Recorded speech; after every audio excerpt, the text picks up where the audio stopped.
Hello, Africa. My name is Eunice Tony, and this is eTVGhana's African Women's Voices show, the show that tackles with issues pertaining to women as they contribute to national development. Well, how are you and how have you been? It's Wednesday, and we always say that that woman you are crushing on, you need to be able to at least say something nice to her.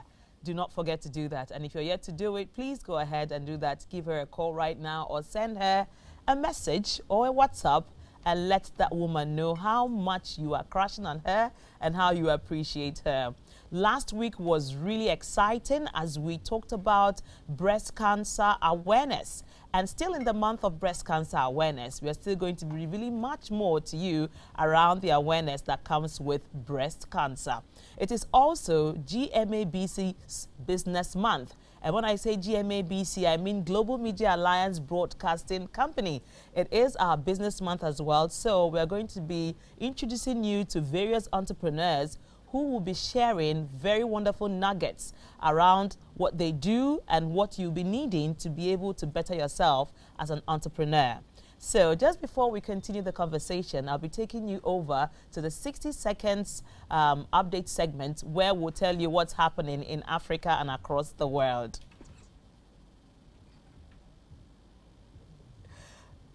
Okay, so while we wait for that to come in, I'll be introducing my guest so that we talk about what it is that we have to talk about today. So, she's a very beautiful lady, well-spoken and articulate.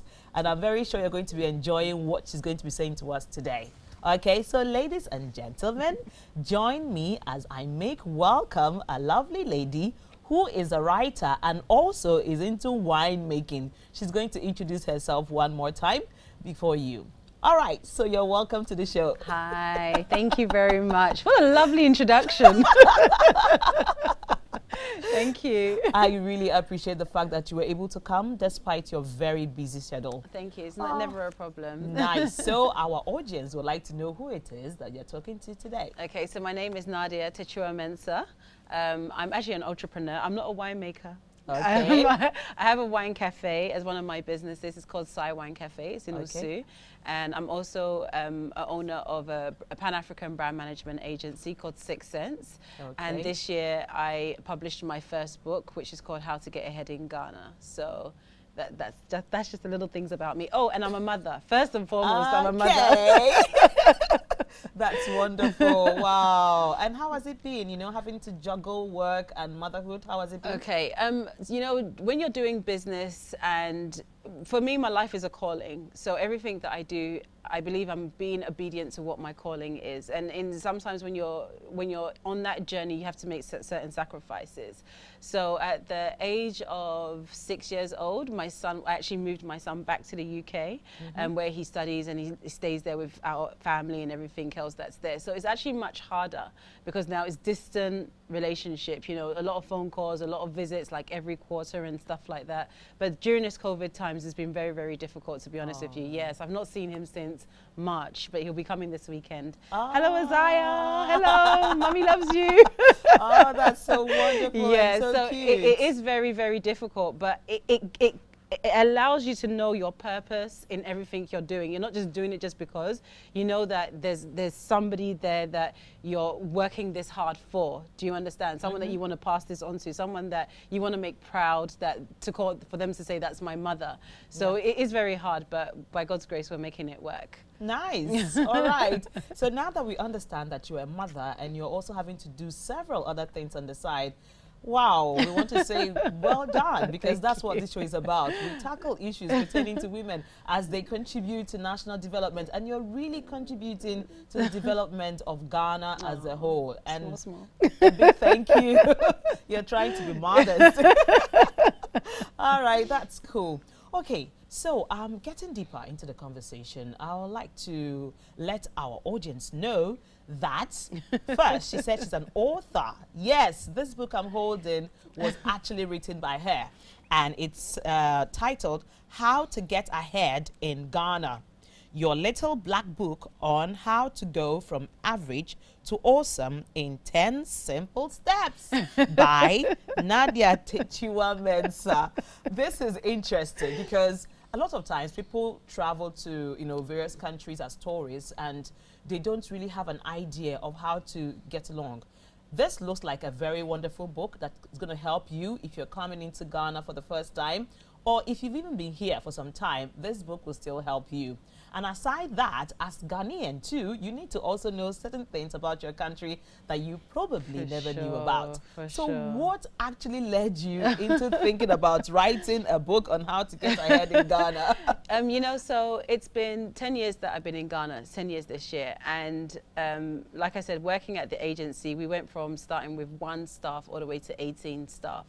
Despite growing to 18, I can possibly tell you we've had nearly 100 people pass through our doors over the years, whether it's interviews, whether it's events, whatever it is. There's been a lot of interactions with my people. And one thing I realize is that people don't seem to realize what is available for them here. They don't seem to realize that everything that's in Ghana is for them. Yet there's this mentality that, oh, because you're from a brochio, whenever people come from outside, they're taking advantage of this.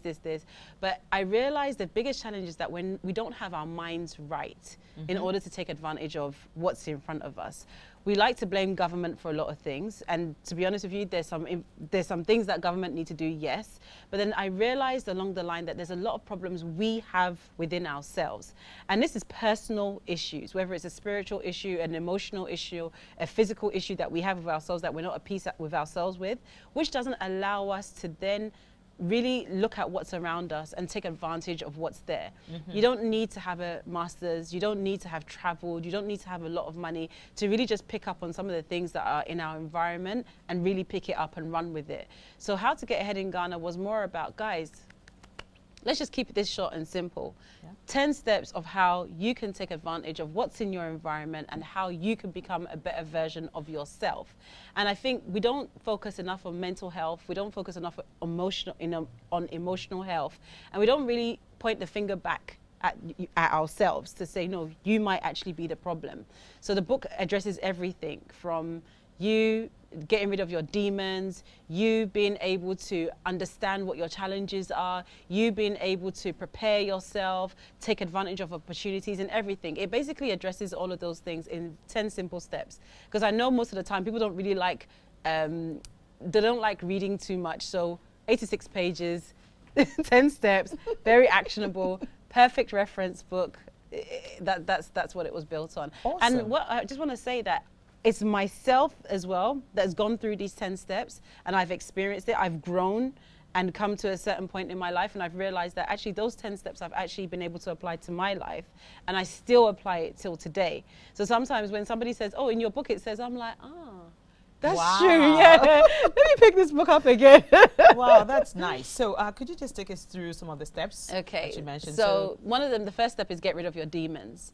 And it really emphasizes on forgiveness, about being able to let things go in order to allow yourself to be free. Because I think people tend to don't realize that forgiveness is not about the other person, it's about yourself. It's about letting yourself go so that you can be free in your mind, in your spirit, and in your heart to then move forward. When you hold on to anger or things that have happened to you, it doesn't allow you to progress, okay? And then you become trapped. You become a victim of your own problems.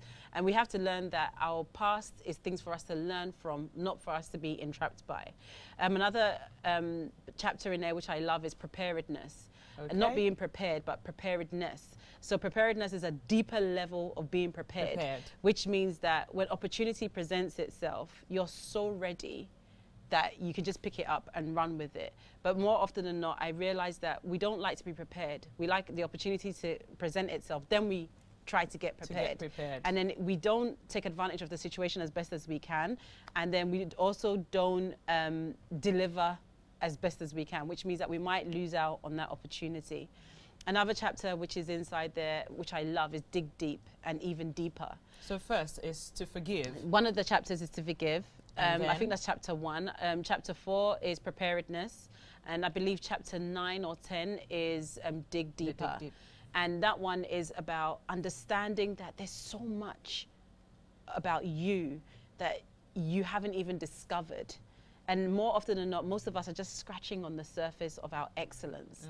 So once we start going on this self journey and we start realizing that life is a choice and that we have options, and that if we appeal to the yearnings of our spirit, and then we start working on that journey, you start realizing there's actually much more to you. And it was actually a vision that God gave me. So there's a lot of scripture references in there. I'm very much spiritual. Daddy and I are like this. So, nice. One day he was sitting there, he was saying to me that we are from the earth. And he said that, you know, when people are looking for gold, and maybe you'll scratch the surface, you'll see a little shimmer of gold dust. And he said to me, how would you know that there's gold underneath? You have to dig deep in order to actually get the treasure. And he said that we are from the earth. So the same way you present yourself today as you're an amazing, this, that's just the surface. Imagine what happens when you dig deep, and the jewels and the beauty that will come out that you can gift to the world. And when he gave me that, I was just like, wow, yeah. That's a good one. Wow. Okay, so now you know 3 things she mentioned in her book, and we would like you to look for the book to be able to get the rest of the 7, because we can't tell you all, and we'd love you to have the book. Okay, we'll tell you how to get the book after now, but we'll be going for a quick commercial break. When we return, the conversation continues. Do stay tuned.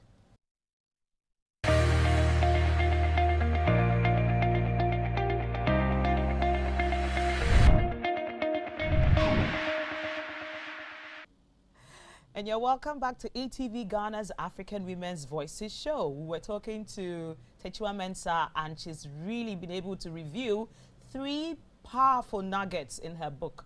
So if you've not gotten the book, you need to go find the book where it is. We're going to let you know where it is after the show, okay? So do stay tuned to us. So Techua, we'll continue with the conversation. So it's our month of business, and we're talking to entrepreneurs the entire month of October. So a lot of people are watching us, and somehow maybe they don't have a job and they want to begin something on their own, or they're actually in a job but they feel that they want to be their own bosses. So today we've got you, at least you're tested and tried, so you know what it means to be able to own your own business. Okay, what made you decide to become an entrepreneur? You know, I realized from a very young age that I was always creating business plans from when I was 12 years old. I'll have one idea, then, oh, this is a better idea. And then I'll constantly be writing business plans over the years. And I worked first for companies. And what I realized is that for the first 6 months, I'll always get promoted. Then I'll get a 2-year itch, then I'm out of the company. I learn everything. And I got to a point of realizing I actually have much more to offer than a company can even afford to pay me. Like, a role limits me, and I wanted to really explore myself. So then it was all part of my calling. When I came to Ghana, then I set up my agency, then started doing business. Then I realized that this is really what works for me. And understanding that there's 2 different types of businesses. There's people who build legacy businesses to stand the test of time, and there's people who do business just to feed themselves on a day-to-day basis. So I think it's really important to understand what type of business you're going to do. Yeah. Whether it's a legacy business or something to just put food on the table. That's it. And we see, and that's the thing, in Ghana, everybody's an entrepreneur. You see it. You go to Mokala, you go to most of the streets and everything. You always see someone who's got some kind of business or whatever. But are you doing a business whereas it's going to be a landmark business that people are going to know that this is a Ghanaian business? People from outside will be using your services. A large majority of the population locally will use your service. Or is it just something run-of-the-mill that you're just doing to survive? And I think that's the first thing people need to understand when they're going into business. Because what I've realized is that you can still have a full-time job and have your side hustle on the side. Maybe you want to make a bit more money. But understanding that going into business, real business, is not easy. Like, I really try to tell people, if it's not for you, relax. So this thing is not easy. Like, I wouldn't wish it on my worst enemy. It's tough, huh? It's very tough. All right. So if you could just share with us the competencies that anybody who wants to start a business needs to have. Okay. I don't know if we need to separate it between if you want to have a legacy business or food on the table kind of business, or does it work for both sides, these competencies? I think there's key competencies that you need to have, which is good customer service, regardless of whether it's a small or large business, or whether it's your side hustle or if it's a legacy business. And I think another thing that's important is good bookkeeping. Again, regardless of which one it is that you're doing, you need to know that if you're buying this product, the price that you're putting on it, how much you're going to have to pay tax and everything else, all of those things are incredibly important, because there's no point of doing something and you're not making a real good profit at the end of it, at the end of the day. And I think another key competency would be to the quality control, making sure that whatever products or service that you're offering, whether you're a legacy or whether you're a side hustle, that whatever your quality is that you're pushing out is of good quality. Okay, so these are the major competencies that the person needs to. Definitely. So what would you say? Does time play a role when it comes to like being a business owner? Because it's something that a lot of people don't really pay attention to. Yeah. Especially in Africa. Okay. When it comes to being conscious with time. Okay. Does time play a role? When you say time, in what aspect? In terms of procrastination, and in terms of being late, you know, for meetings and for everything. So it's interesting that you say this. I read a study a few months back, and our agency are actually going to write a report on it. And one of the things that we came across was understanding time and culture, and how different cultures respect time. And the question was, some people see time as a commodity, and some people see time as a constant. I tell you, when I read that, it was like matter just dropped from the heavens and made me say, I get it. So do you know when you come across our, like Ghanaians, sometimes they'll be like, oh, tomorrow, oh, tomorrow, oh, tomorrow. Yeah. They're viewing time as a constant, as in tomorrow will always come. There's always time. But for the person who's doing business, that's viewing business time as a commodity, as in how much time do I have, what can I do with this time, so on and so forth. If you have somebody that's working with you that views time as a constant and you're seeing it as a commodity, it will never work. So it's very important that when you're building your team, first of all, you always make sure that everybody understands the value of time, that you guys are all on the same the same page when it comes to understanding what currency you're putting on time. And then afterwards, when you're pushing it out to the external markets, I think the biggest thing that I've learned is to keep on keeping on. Because a lot of the time, when you go to government organizations, when you go to corporate, everyone's seeing things as a constant, time as a constant, there's always a tomorrow. So because you see it as a commodity, you have to constantly be on top of the other person. Hi, I'm just following up. I'm just checking. I realize that we don't like following up too much. It's like, oh, we're harassing somebody. But you have to understand that the person needs to understand how you value the time versus how they're seeing it. Okay. So I think since I have that in mind now, dealing with certain people who don't respect time and procrastinate and things, I've changed my attitude. I no longer go and sit waiting for a meeting for over an hour. No. If our meeting was at 2 o'clock and it's 2:15, 2:20 and you're not available, I'll say kindly, please, can we reschedule the meeting for another time? Because I value my time and I know that I can't be sitting there indefinitely for somebody. But it's not about being rude. It's not about trying to teach the other person how to respect time. It's about you just adjusting yourself to ensure that you're still capitalizing on the time that you have. Okay, awesome. So why wine? Because, I mean, it's not something that's so familiar here. We know countries like South Africa to be into wine. So what made you believe that wine was going to sell here? Okay, so 2014, I actually had a spiritual calling, and it was, God told me to do wine. Everyone's like, oh, how can God tell you to do wine? There's actually nothing wrong with wine. Jesus turned water to wine. Like, there's really nothing wrong with it. Yeah. So I set up the business in April 2015, and it was initially in Labone. And, you know, there's been so much that's happened with my business. It's called Sai Wine Cafe. It's actually a wine cafe. We pair wines from all over the world with, like, tapas and desserts and salads and all of those things. And it's been an amazing experience because now you're getting your middle-class Ghanaians who are curious about wine entering into like they're like, okay, I want to learn more about it. So we do wine tasting, food pairing events and things. And then you also have your upper class Ghanaians who are very well versed with wine already and are like, finally, somewhere that we can get a good quality wines and also enjoy a good environment. And then you got your aspirational market, those young millennials that we like to call them, that are really like, oh, okay, let me learn more about this. After all, I know about, you know, our local drinks and stuff like that. So then April this year, our tenancy agreement expired. We moved to a new location in Yanabera Estate, and the opportunity presented itself. So there's a company in the Volta region. The guy was like, he's already making wine, but not from grape. He's making it from cashew, cocoa, and from coffee pulp. All sorts here in Ghana. Yeah, he does it in the Volta region. So a few weeks back, I went to visit him. We did a tasting, and I was like, this is just brilliant. What's the guy's name? His name is Harrison, and he's actually won an award for it. So I was like, Harrison, this is brilliant. Like, I have a wine cafe. There's nothing more that I want to do than to put our own brand on this and push it out there. And then he was like, sure, because it's basically called white labeling. So you already have a product, and then a brand can put their own name and everything else on it.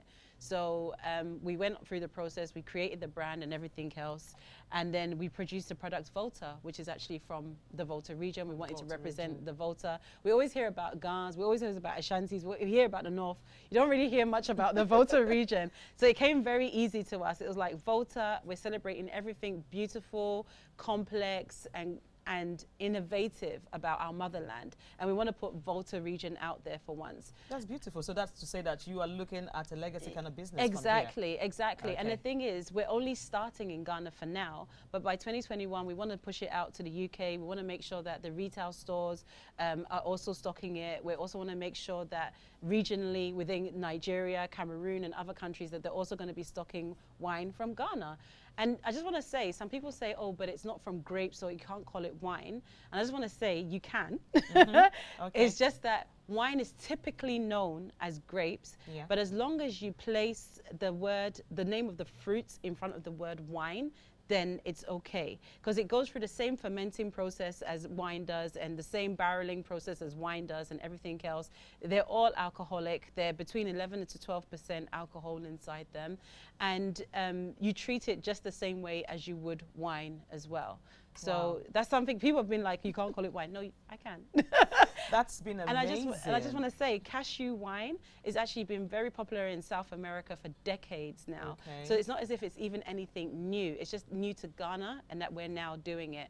And I just want to be able to support somebody else that's doing something and to be able to push it out. Nice. So if we say, give your final words to Ghanaians who are watching, who are interested in having to own a legacy business like you are putting up one right now, what would you say to them? That's your camera. Okay, so I really just want to say to my lovely Ghanaians, because I love my people so much. Yes. I just want to say that, first of all, try and really assess whether you can work for a company and help build the company up, or if you really have to go and break out on your own. Unfortunately, we've got too many good businesses in Ghana, but not enough people to support the infrastructure. So we're not seeing enough good Ghanaian businesses being able to sustain themselves in our own market, let alone being able to expand into international markets. So my first thing is, try and stay within you know, a company if you can. Try and build a company. You got security there, you won't have the headache. But if you choose to really step out and do a legacy business, make it worth your while. Really make sure that you're not only doing it for yourself, but you're doing it for your country. And make sure that in everything, it's excellence. Focus on partnerships, collaborations, managing your books, make sure you sleep, make sure you eat, and just know that it's not an immediate gratification. Success doesn't look like money all the time. Sometimes it just looks at positioning and growth. So that's my real advice that I'd give to people. Being an entrepreneur is not for everyone. It's not for everyone it's at really all. not. Thank you so much, Techiwa. Thank it's you. really been nice having you on the show. Thank you and so definitely much. We have to call you back again. Oh, thank you so much. I appreciate your time. All right. So we'll be going for a breather. Do stay tuned. The show continues.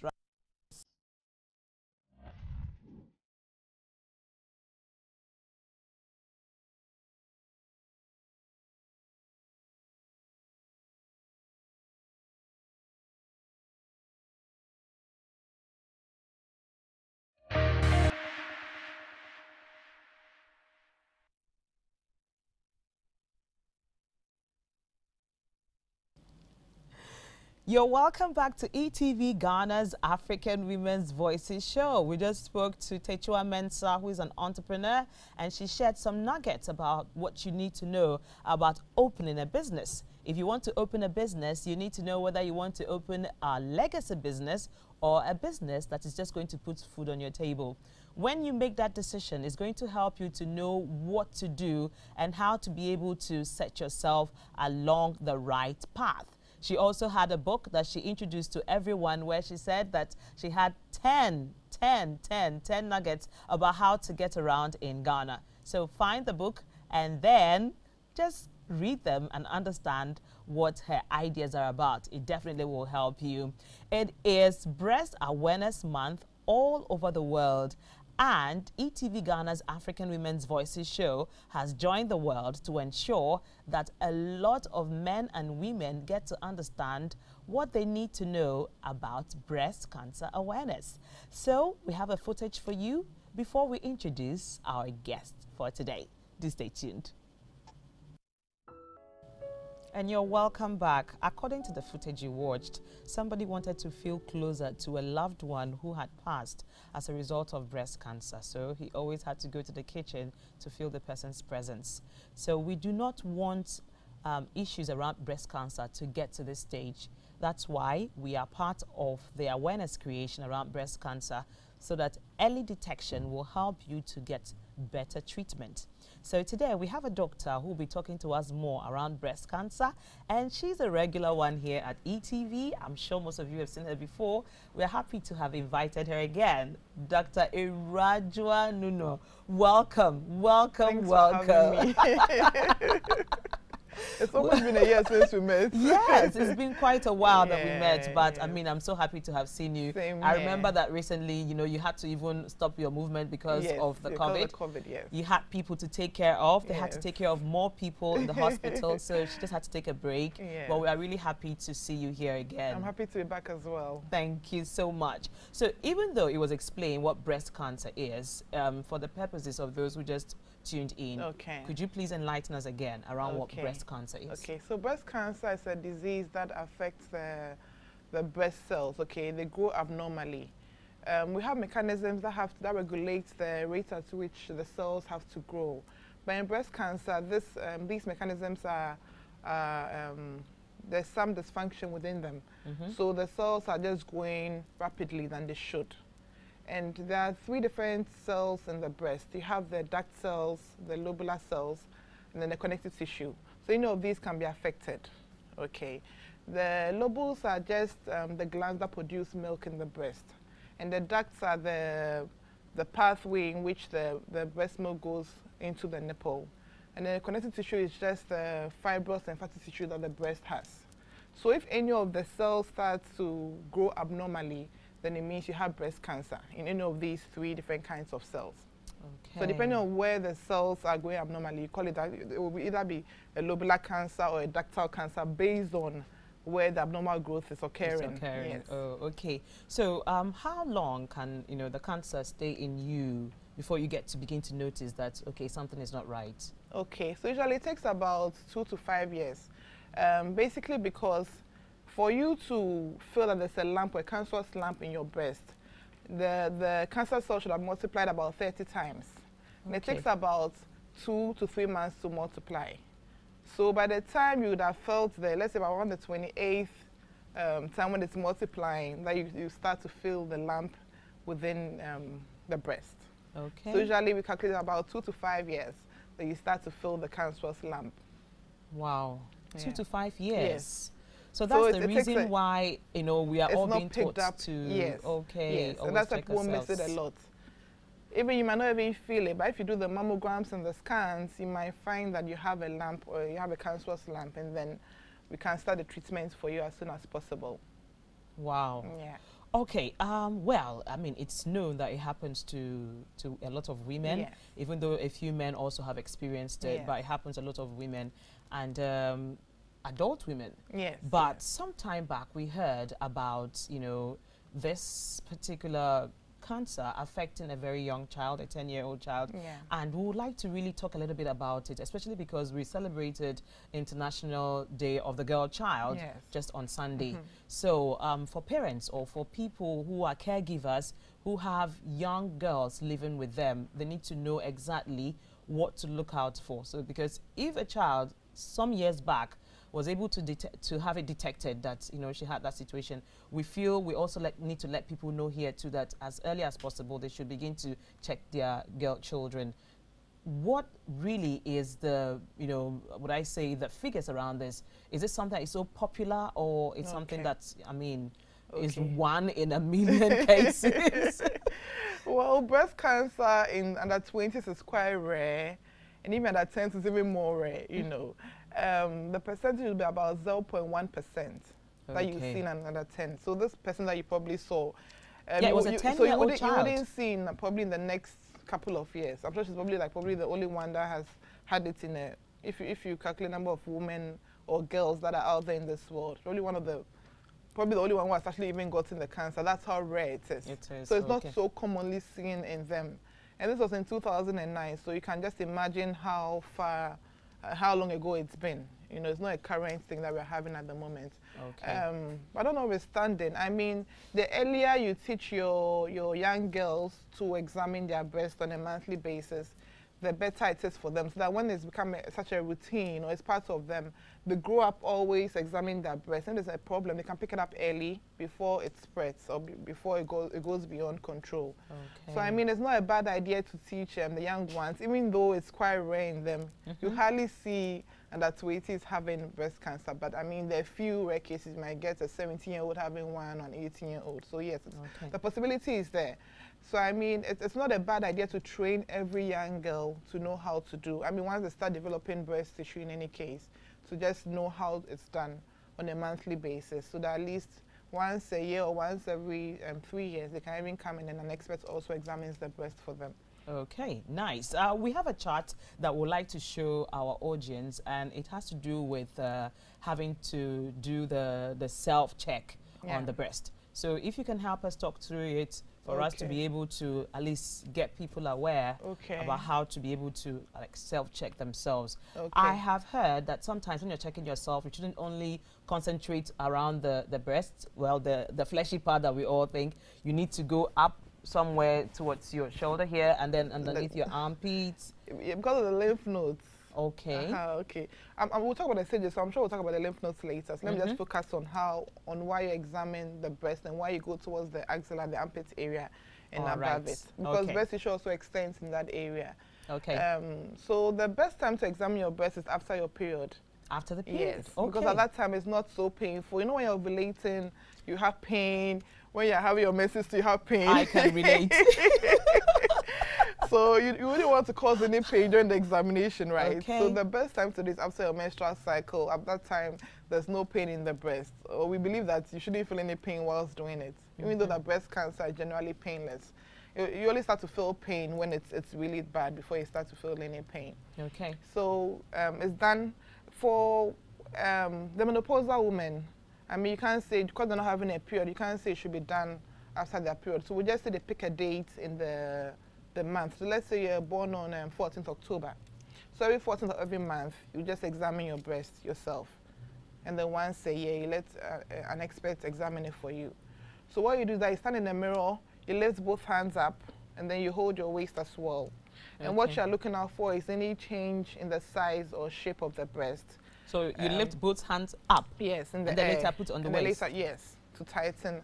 When you do that, you lift both hands up so that you can see automatically your breast also. Yes. Well, for those who have... Well, because I was going to say, when menopausal women, it's not standing anymore. Yes, it's saggy, so they may have to do the extra, then they lift it up. Just make sure you don't miss anything underneath as well. And then you look out for any rash, any change in skin color. Your nipples should be outward, the normal nipples of every woman. Some people are born with it being out, being inwards. Yes.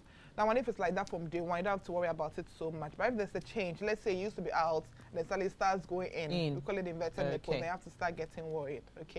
So the change in size, the shape, the color, the skin texture, you have any nipple discharge, nothing should come out of the nipple when it's squeezed. a normal woman, nothing should come out. Unless you're a breastfeeding mother and then you have milk coming out. But if you see any bloody discharge coming out or any brownish discharge coming out, you have to be sure that an expert gets to look at it and make sure that everything is fine. Okay, if we have some images too, I think it would be good for us to share those images so people can relate. So yes. This is an inverted one? This is an inverted nipple, and it's also pod orange. So it has the orange peel appearance. Okay. So when you see this, you should know that there's breast cancer. So you need to see your doctor as soon as possible. There's also something that we call dimpling of the skin, where your skin goes in, like a spitting, like a dimple. Like the way you have a dimple in your cheek, you have a similar thing. So there's a hole in it. It can be breast cancer as well. So this one, so some people have balls. You can see this one is a ball, an obvious lump at the bottom down there. So you can also see that is also breast cancer. So you shouldn't have anything that looks different from what you are used to seeing. That should make you alert and know that it's time for you to seek help. So the more you do your monthly examinations, the more you are so used to your breast that you know if there's any little change that comes in, you can pick it up quickly. And that's why we're advocating for the monthly examinations. Okay. Yes. Wow. Wow. Quite revealing. Yeah. So it means that we really need to take care of our breasts. Yes. Anything you notice that has changed from the way it used to be needs to be reported immediately to the doctor. As possible, yes.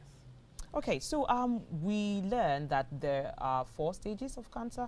Actually 5. Actually 5, yes. Okay. There's stage 0 and then stage 1, 2, 3, 4. Stage 0? Yes. When is the 0? Are we all at the 0 level? No. When is 0? With the stage 0, it's non-invasive.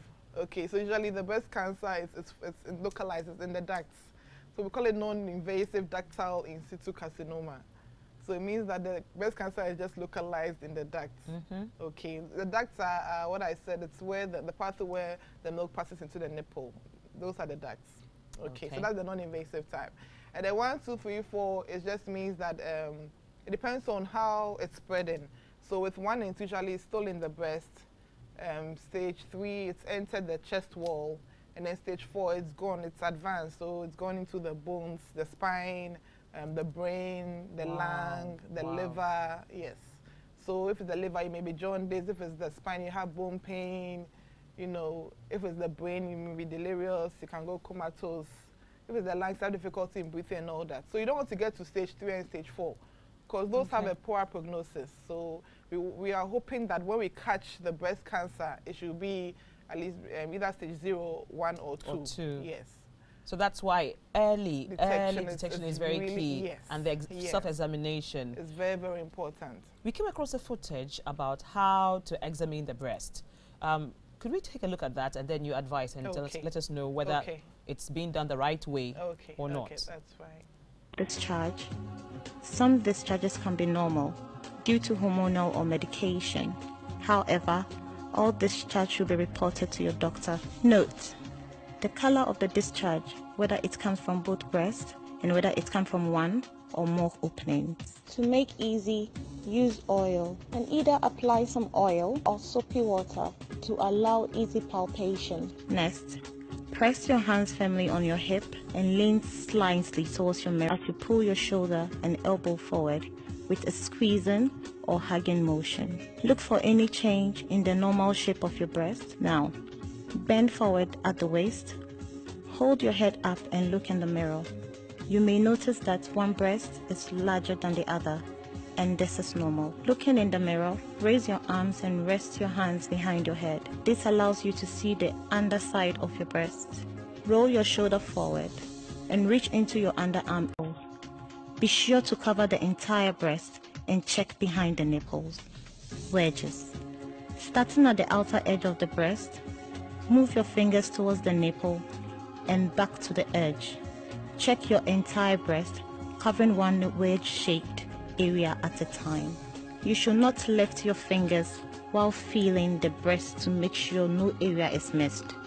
Whatever method you choose, make sure to cover the entire area and check for enlarged lymph nodes, such as small glands that fill with fluid when you have an infection. An enlarged node will feel like a corn kernel or a bean. Also check the area above and below the collarbone. Repeat on the right side. Raise your left arm. Use the pad or 3 or 4 fingers of your right hand to examine your left breast. Use 3 levels of pressure, light, medium, and firm. While moving in a circular motion, check your breast area using a set pattern.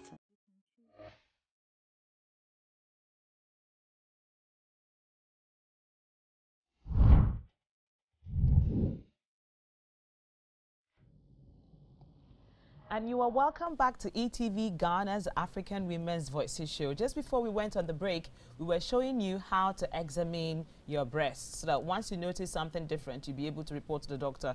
So, doctor, what do you say about the footage we showed? Is there something that was missed out that we need to emphasize on? Well, I teach a simpler technique so that at least you don't leave anything out. Okay. What I do is I draw the breast into 4 areas first. So I draw like an imaginary cross through the breast. So I get 1, 2, 3, 4 areas. And the 5th is the nipple side. And the 6th is towards the armpit or the axilla side. Okay. And then you have to squeeze the nipple for nipple discharge using your thumb and then your index finger. To squeeze the nipple. So that if any discharge comes out, you know there's a challenge somewhere. But that's why I didn't see the squeezing, so I have to just prompt you so that those out there would know how it's done. Thank you so much. It might not be so obvious. A few of them may get it in their brow or something, but others you have to squeeze it to actually see that something is coming out of that nipple. Wow. Exciting. We have also learned that some people who already have it have challenges with coping, with the challenge. And we have a footage here that we would like to show our audience about how to survive breast cancer. Some people have it and they're surviving and they're living really positively. So we want to be able to show you that if you find out that you've got breast cancer, you do not need to lose hope. So let's link up to that footage for you to see how women across Africa are surviving breast cancer. And breast cancer is not a death sentence. A very big thank you to BBC for that footage. So we want to say a very big thank you to all the people who have made it possible for us to bring you this show today. And first on the list is Voltic. Voltic, our hydration partner, says that wherever you go, move with your Voltic to get yourself hydrated. And the slogan is naturally. So it should naturally come to you to choose Voltic whenever you need to get hydrated. Afariwa Styles also is responsible for my beautiful costume. It's so nice and I love it so much. I'd like you to go visit Afariwa Styles' showroom. It's just along the Bush Road, and when you get there, believe you me, you're going to like almost every item you see there. I'm telling you, if you get into Afariwa Styles, you will understand that there's a revolution going on around what people are wearing, and Afariwa Styles should be the place for you to go. There's a branch along the Bush Road at Teshi and also another branch in Osu. Locate Afariwa Styles on social media, on Instagram and Facebook. Sankofa Natural Herbal Spices also is our proud partner, and they've been giving us very natural spices that make your food taste delicious and natural as well.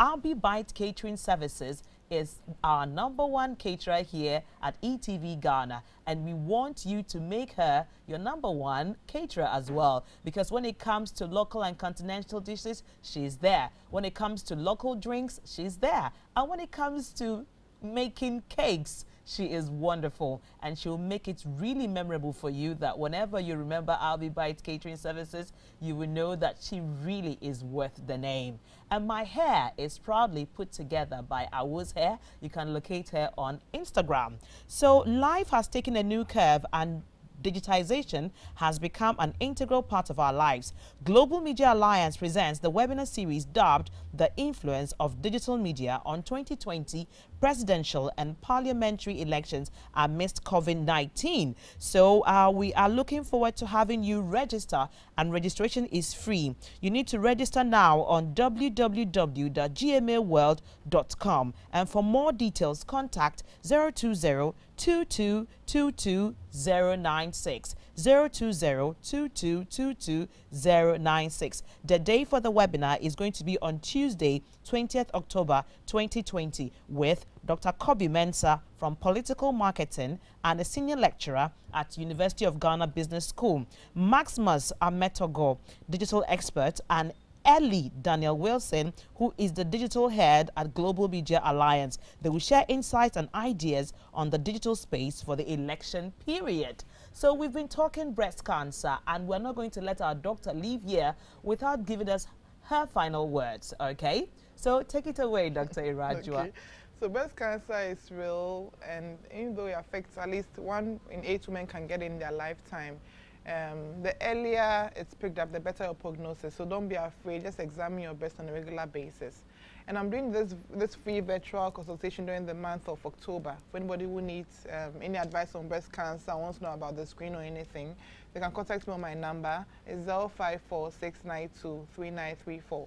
And there'll also be a free breast cancer screen on the 28th of October as well at the Trust Hospital in Adenta at 10 a.m. So everybody's invited to come. All the women and the men as well. Thank you so much. So the repeat broadcast of this show is going to be coming to you on Saturday at 12 noon. Do enjoy the rest of our interesting lineup for you. Bye-bye.